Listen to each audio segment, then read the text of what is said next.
Andriany fahasolamana sy ny famondrampo avy amin'Andriamanitra ratsika sy Jesosy Kristy Tompo. Amen. Vavaka isika. Raha eo ndraiky izay manatona anao, fa tsy misy mahay mamoky sy mampahery anay afa-tsy anao. Fa dia manateny indray ny fanatrehanao sy ny fiasanao amin'ny alalan'ny fanahy masina, hameno ny fonay, hamelombelona ny fanahinay, hanazava aminay ny sitraka ao. Mitenena Tompo, miaino anao izay. Epistily ho an'ny Romanina toko 9 andininy 1 ka hatramin'ny 9. Vakina amin'ny anaran'ny Tompo. Ary amin'izany dia tsy misy fanamelohana ho an'izay ao amin'ny Kristy Jesosy. Fa ao amin'ny Kristy Jesosy ny lalan'ny fanahinaina no nahafakay tamin'ny lalan'ny fahotana sy ny fahafatesana. Fa izay tsy hain'ny lalàna satria ny nofo no nahalemy azy, dia vitan'Andriamanitra tamin'izy naniraka ny zanany, naka ny endriky ny nofo ota sy ny amin'ny ota, ka nanameloka ny ota tao amin'ny nofo, mba hahatamteraka ny fahamarinana ilain'ny lalàna amintsika, izay tsy mandeha araka ny nofo fa araka ny fanahy. Fa izay araka ny nofo dia mihevitra izay zavatry ny nofo, fa izay araka ny fanahy kosa mihevitra izay zavatry ny fanahy. Fa ny fihevitry ny nofo dia fahafatesana, fa ny fihevitry ny fanahy kosa fiainana sy fiadanana. Satria fandrafinan'Andriamanitra ny fihevitry ny nofo, fa tsy manaiky ny lalàn'Andriamanitra izy, sady tsy hainy akory izany. Ary izay ao amin'ny nofo dia tsy mahay manao ny sitrapon'Andriamanitra. Ray Masino, manamasina anay amin'ny fahamarinana, ny teninao no fahamarinana. Amen.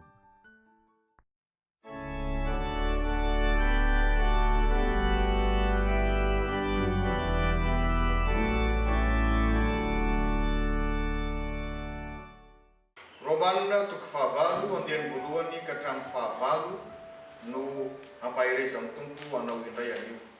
Ary singanana manokana ny andininy 1 averiko vakina amin'ny anaran'ny Tompo manao hoe: ary amin'izany dia tsy misy fanamelohana ho an'izay ao amin'ny Kristy Jesosy. Ho aminareo hatrany amin'ny Tompo.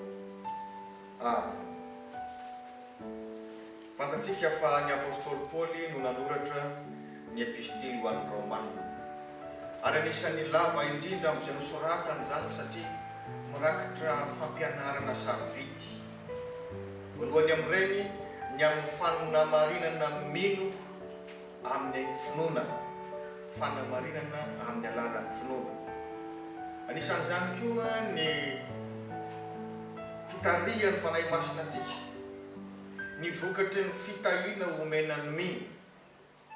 Ary eto moa dia anisan'ny vokatra lehibe ny hoe tsy hisy fanamelohana intsony ho an'izay ao amin'ny Kristy Jesosy, toy ny andininy 1. Dia alojerentsika ao amin'ny tapany 1, izany hoe ao amin'ny Kristy Jesosy. Inona moa dikan'izany hoe ao amin'ny Kristy Jesosy? Ny Romanina manontolo, epistily ho an'ny Romanina, dia mizara antsika olombelona horoana atrehan'Andriamanitra. Na ianao izay olonefa voaheloka, na ianao izay ho amarinina. Samy mpanota daholo isika, fa izay tsy mibebaka efa voaheloka raha teo, izay mibebaka kosa dia ho amarinan'Andriamanitra. Ka na isika izany mbola manteraka ny nofo, na isika efa manteraka ny fanahy, na isika ilay mbola hoelohana tanteraka rehefa tonga ny fitsarana farany, na isika ilay ambara ny andininy 1 hoe tsy misy fanamelohana intsony ho an'izay ao amin'ny Kristy Jesosy. Ka ilay hoe ao amin'ny Kristy dia olom-baovao. Zay zanam-pizarana voalohany, olom-baovao anao midikan'ilay hoe ao amin'ny Kristy. Ny tenin'Andriamanitra nampanoratana ny apôstôly Paoly dia mifameno avokoa. Ka ao amin'ny Korintianina 2 toko 5 andininy 17 izy no manazava an'izany bebe kokoa. Zao no voasoratra: koa raha misy olona ao amin'ny Kristy dia olom-baovao izy, efa lasa ny zavatra taloha, indreo efa tonga vaovao. io ny fomba nambarany ny apôstôly Paoly, ny olona mibebaka, ny olona tena nifona niverina amin'Andriamanitra ka manjary any arinany dia manana fiainana taloha. Any arinany manomboka amin'ny fotoana nitombany dia manana fiainana taloha, satria efa tonga olona vaovao izy. Eo alohany dia manjary manana fiainana vaovao izy. Izany hoe ilay olona ao amin'ny Kristy zany, ilay olom-baovao dia afaka amin'ny vavolombelona ny hoe zah taloha ohatran'izao. Rehefa lady aho taloha dia ohatran'izao ny zavatra fanao. Fa ankehitriny, zay moa no anombohany ny andininy fomba izy hoe ankehitriny. Ankehitriny efa zao ary efa lady. Ny any am-piangonana ny andro voalohany. Raha samy miala voly aza, izao ny andro fanao. Tena afaka amin'ny vavolombelona ohatr' izany, natao hoe olona ao amin'ny Kristy, manana fiainana vaovao. Zany hoe tsy ao anatin'ilay tsika mantsy samy torotoronina tamin'ny ota ny tenan'Andriamanitra. Ary rehefa nalota isika dia midika ny fahafatesana mandrakizay. Ny fahafatesana amin'ny tampon'ny ota ho ny tenan'Andriamanitra. Zany hoe efa manana plasy réservé any amin'ny helo daholo isika, miandro ny atorana antsika mandrakizay. Fa rehefa mibebaka kosa ianao dia hoesorin'Andriamanitra amin'izany tontolony fanozonana zany, satria voaozona zay mitoetra amin'izany tontolo zany, ka manjary miditra ao anatin'ny tontolo vaovao, fahariana vaovao. Zay le olom-baovao afaka amin'ilay fahatezerana mandrakizay. No amarinina maimaim-poana rehefa tohizanao ny andininy faefatra amby roapolo, ny andininy fahatelo amby roapolo amin'ny Romanina dia milaza hoe samy efa nanota izy rehetra ka tsy manana ny voninahitra avy amin'Andriamanitra. Tsy te hijery antsika kory Andriamanitra satria efa tsy misy ny voninahitra antsika, tsy araka ilay noarinantsika tamin'ny voalohany. Fa amin'ny andininy faefatra amby roapolo amin'ilay Romanina toko fahatelo dia apetraka kosa hoe nefa hamarinina maimaim-poana amin'ny fahasoavana izy noho ny fanavotana azy ao amin'ny Kristy Jesosy. Zay le olona ao amin'ny Kristy, hamarinina maimaim-poana.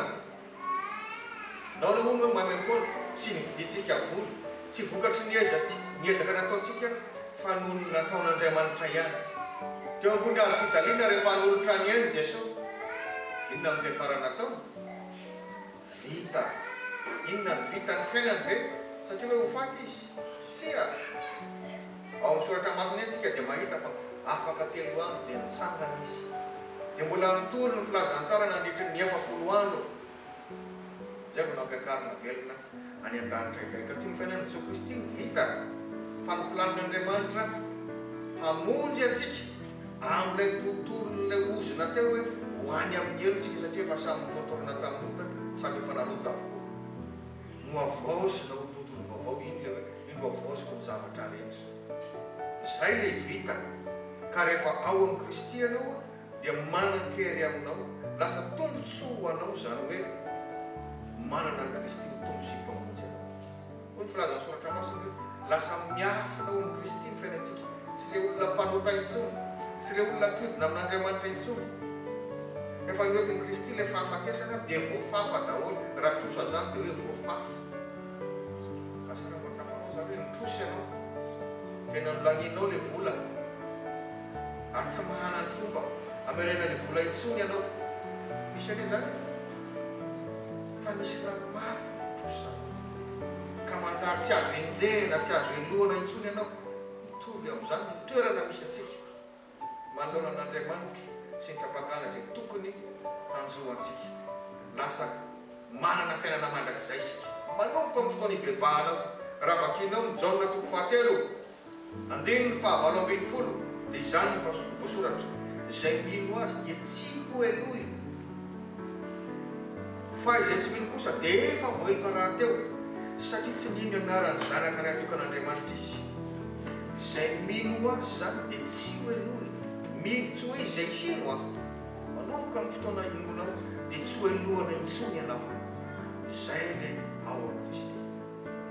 Zanam-pizarana faharoa farany momba an'ilay hoe ao amin'ny Kristy dia zao: natao hoe ao amin'ny Kristy dia zanak'Andriamanitra. Inona hoe? Mahafantatra moa zany hoe zanaka zany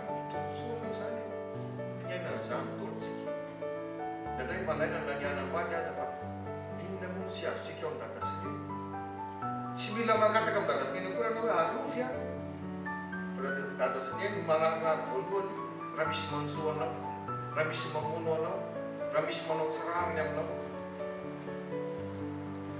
Indray diso azy aminao fa mbola miezaka miaro anao dada sineny. Tombontsoa zany karakaray raha mangatsika ny andro fidianana body fotsiny mafana be, omenana sakafo, andaniana vola amin'ny fianarana ho tafita. Tombontsoa ny mahazanaka maika fa hoe zanak'Andriamanitra. Ka ny hoe ao amin'ny Kristy dia zanak'Andriamanitra. Kristy no zanak'Andriamanitra lamato. Ka zay rehetra miditra ao amin'ny Kristy isika dia manjary tonga zanak'Andriamanitra. Natsangana tamin'ny alalan'i Jesoa Kristy. Zay no voalaza raha ny Galatiana 4:7 hoy ny voasoratra hoe fa na iza ianareo natao batisa ho an'i Kristy dia nitafy any Kristy. Ary dia manjary atsangana ho zanak'Andriamanitra isika. Miafina ao amin'ny Kristy izany fiainantsika izany. Ka io zany tompoko io mahazanak'Andriamanitra io a toerana io. Ia hoe ray ihany hoe zanak'Andriamanitra na ao amin'ny Kristy. Toerana io. Fa tsy hoe lasika hiady hevitra no eo amin'ny Kristy satria saropahaviany ny fanontaniana satria isika izao tsy mahana fahefana hitsarany hoe tena ao amin'ny Kristy ve ianao satria. Io tsy miankina amin'ny fahalalana ka hoe za efa nianatra teolojia nandritry ny 5 taona, za efa nianatra sefala nianatra setela dia hoe adino ange fa zaho amin'ny Kristy. Tsara ny mianatra ary tena ilainy zany. Fa tsy miankina amin'izany io. Io tsy miankina amin'ny fahalalana hoe zay efa 5 taona no mivavaka. Reto ambony azo fijaliana raha vao teo alohan'ny afatesana vao mibebaka naninona. Anio no iaonanao amiko lasa ao amin'ny Kristy izy. Tsara ny maharitra ny fivavahana. Tsy miankina amin'izany fa miankina amin'ny fifandraisanao manokana ao amin'ny tompo. Ary ny tompo mahalala ny ondriny. Ianao hoe isan'izany ao amin'ny Kristy izany. Hoy iaho manazava azy hoe toerana leo hoe. Raha lazaina zany zao hoe eo Analakely ny misy anao. Dia tsy hoe rehefa atsona amin'ny telefona anao dia efa eto mihitsy aho zao nefa anao mbola ny antotam-penatra. Tsy eo Analakely ianao zany. Na ianao eo Analakely na ianao tsy eo Analakely. Zay le izy. Na ianao ao amin'ny Kristy na ianao tsy ao amin'ny Kristy. Fa tsy hoe hiadiana hevitra be dia mifanazava dia aloka andiny tsoratra masina. Fiainana manokana iarahanao amin'ny tompo. Izay le ao amin'ny Kristy. Hiditra amin'ny tapany faharoa sady farantsika. Dia hoe tsy misy fanameloana intsony. Tsy misy fanameloana intsony. Inona no dikan'izany? Dikan'izany voalohany dia zao.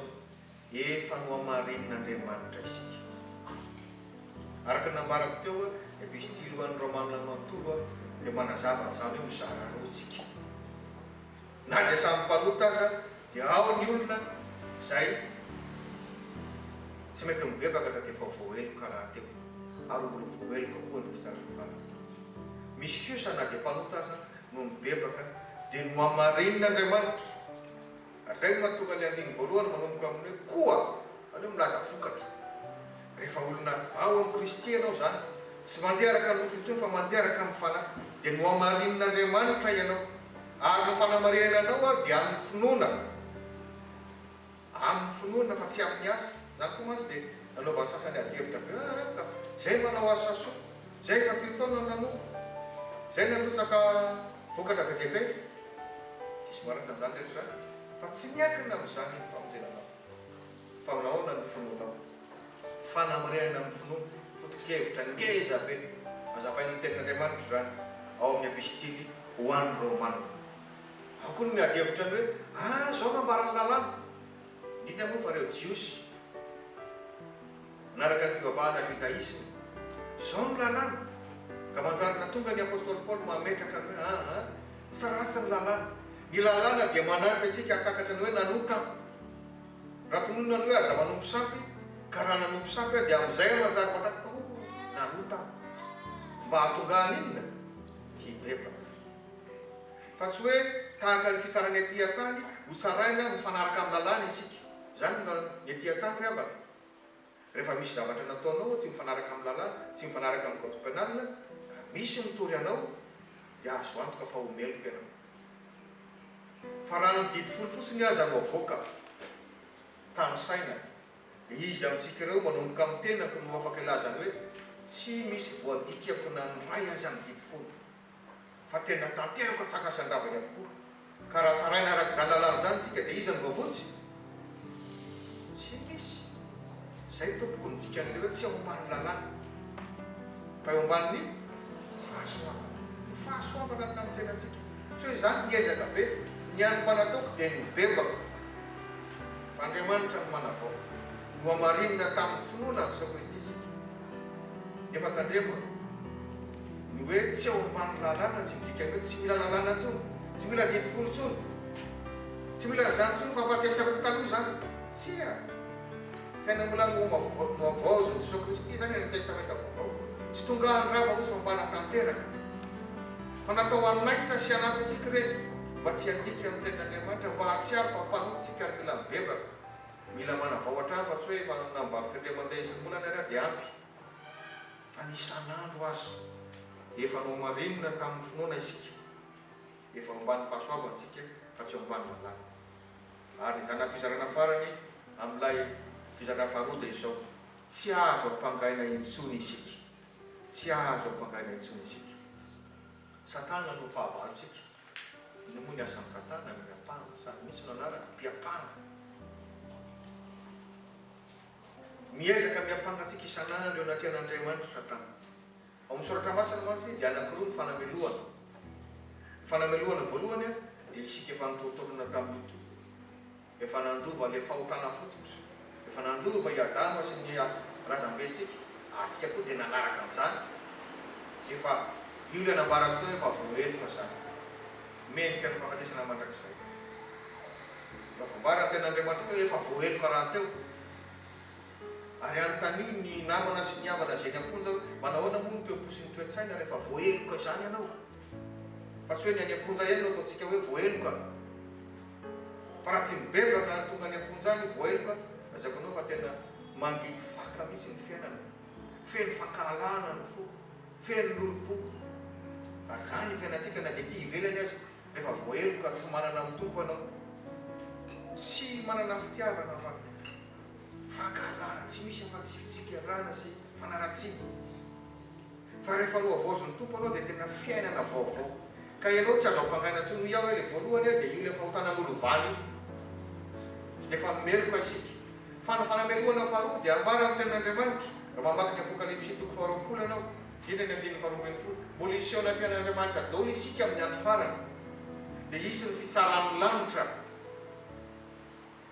ka raha tsy mibebaka ianao nanomboka ny hoe efa mbanomena fotoana malalaka tamin'ny nahavelomanao hatramin'ny nahafatesanao tsy nety mibebaka eo anatrehan'izay fitsarana farany izay dia hoe tena fanameloana mandrak'izay miaraka amin'ny Satana Satana masy dia efa ambara amin'ny tenin'Andriamanitra izy dia hoany amin'ny fahadoresana mandrak'izay hoany amin'ny faharebiretrafo tsy teo hoany irery izy zay no mahatonga azy miady mafy ahoana no azonatsika mba hiaraka amin'ny any hoany amin'izay afo mirehitra mandrak'izay zay izany zany karazana fanameloana anakiroa ka ny fanameloana voalohany dia efa nofafahan'i Jesosy Kristy tamin'ny fitaovony azy fijaliana ary manambara teo hoe vita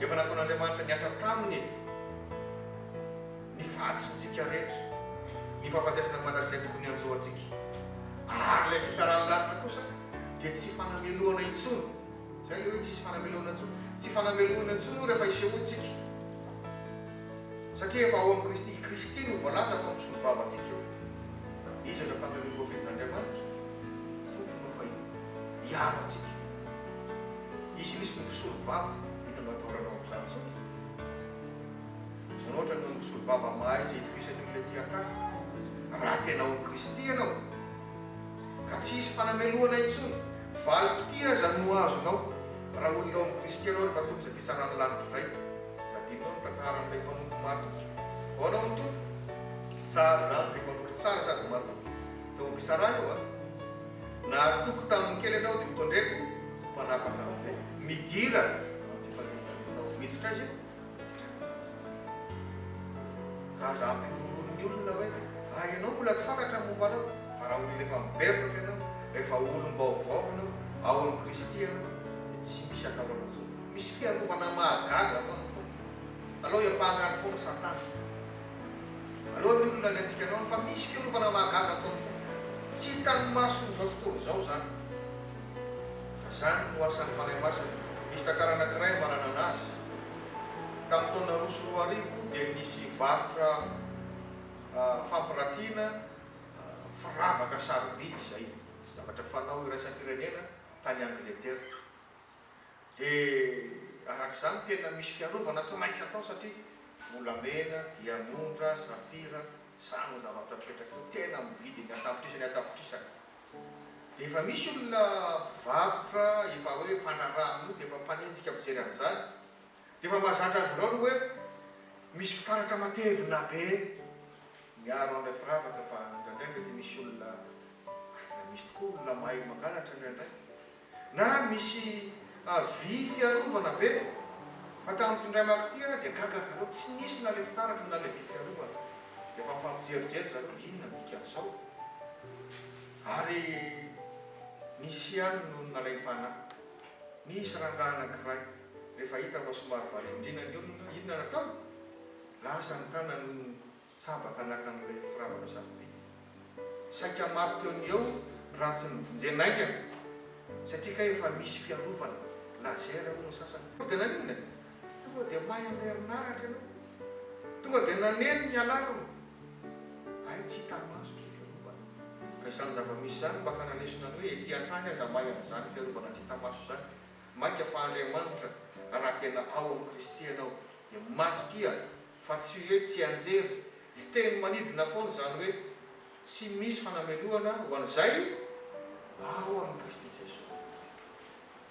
Aoka tsy diso fandika zantsika za zany io tsy hoe ny anaranao fa voasoratra ty amin'ny boky io tsy hoe tsy misy fanameloana ao amin'ny kristianina raha manao fanisambaoka angamitsika dia mety voasoratra hoe ao amin'ny boky eo hoe reto aby ny kristianina atao amin'ny fiangonana misy anay dia voasoratra angamba ny anarana iny tsika samy olombelona fanatrehan'ny Kristy izy malala tena hoe izy any ao amin'ny Kristy fa samy miezaka tsara tsika riavana fa sao diso fanantenana araka namboaran'i Jesosy ka ny amin'ny fitsarana eny hoe misy olona moa zay ngefa nitoroteny tamin'ny anaranao eny efa natrafatevolo tamin'ny anaranao zay ngefa manay fanao fa sao dia ataony tompo hoe tsy fantatra anao hatrotro dia divo mafy andro alio amin'ny tompo mba ho isan'izany hoe ao amin'ny Kristy ianao fa tsy hisy fanameloana ho anao intsony fa n'Andriamanitra ireny voninahitra. Amen.